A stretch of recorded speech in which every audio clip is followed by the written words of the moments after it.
Karimnagar DCC president ఎవరు? అధిష్టానం ఎవరి వైపు మొగ్గు చూపనుంది?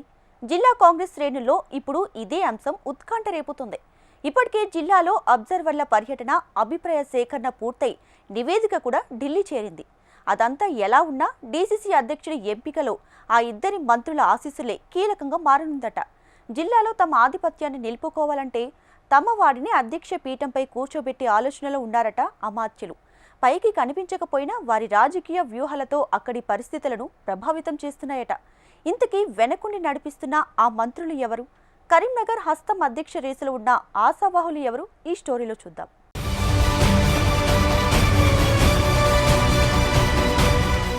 కరీంనగర్ డీసీసీ ప్రెసిడెంట్ పోస్టుకు తీవ్ర పోటీ.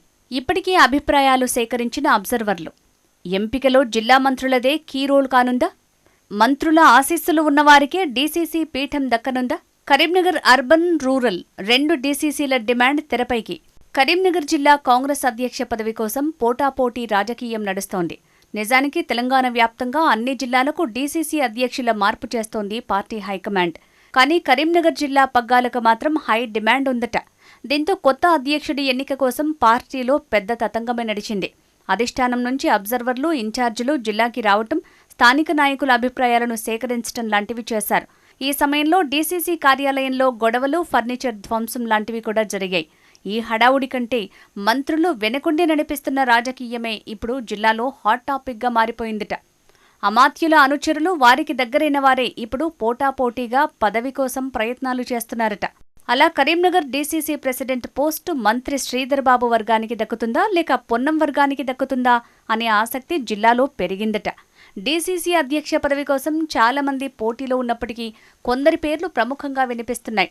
అందులో కరీంనగర్ పార్లమెంట్ ఇన్ఛార్జిగా ఉన్న వెలిచాల రాజేందర్రావు, కరీంనగర్ సుడా చైర్మన్ కోమటిరెడ్డి నరేందర్ రెడ్డి, ఆల్ఫోర్స్ విద్యాసంస్థల చైర్మన్ నరేందర్ రెడ్డితో పాటు చొప్పదండి ఎమ్మెల్యే మేడిపల్లి సత్యం. ఇదిగో ఈ నలుగురు పేర్లే అధిష్టానం దాకా వెళ్లినట్టు సమాచారం. ఇందులో నుంచే ఒకరిని అధిష్టానం జిల్లా అధ్యక్షుడిగా ఎంపిక చేయబోతోందన్న ప్రచారం ఉంది.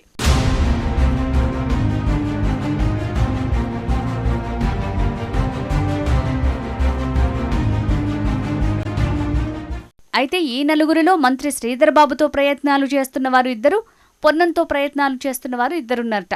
సరైన క్యాండిడేట్ ఎంపికకు అధిష్టానం నుంచి అబ్జర్వర్లు, ఇన్ఛార్జీలు వచ్చి అభిప్రాయాలు సేకరించినప్పటికీ ఇప్పుడు మంత్రుల ఆశీస్సులు గట్టిగా ఎవరికుంటే వారికే డీసీసీ పీఠం దక్కబోతుందని తెలుస్తోంది. వీరితో పాటుగా పోటీలో ఉన్న మిగతా నాయకులకు కూడా జిల్లాలో కీలకమైన పదవులను అప్పగించాలన్న వ్యూహంతో ఉన్నారట మంత్రులు. ఈ వ్యవహారంతో అధిష్టానానికి కరీంనగర్ జిల్లా డీసీసీ ఎంపిక తలనొప్పిగా మారిందట. ఇద్దరు మంత్రుల సూచనలు తెలుసుకుంటూనే క్షేత్రస్థాయిలో పరిస్థితిని సమీక్షించుకున్నారట అబ్జర్వర్లు. ఆ నివేదికని ఇప్పటికే పీసీసీకి అప్పగించారట. ఇంతటి డిమాండ్ ఉంది కాబట్టే కరీంనగర్ జిల్లాలో రెండు డీసీసీలు ఏర్పాటు చేయాలన్న ఆలోచనలో ఉందట అధిష్టానం. అర్బన్ డీసీసీ, రూరల్ డీసీసీ అనే కాన్సెప్ట్ని తీసుకొచ్చే అవకాశాలున్నాయట.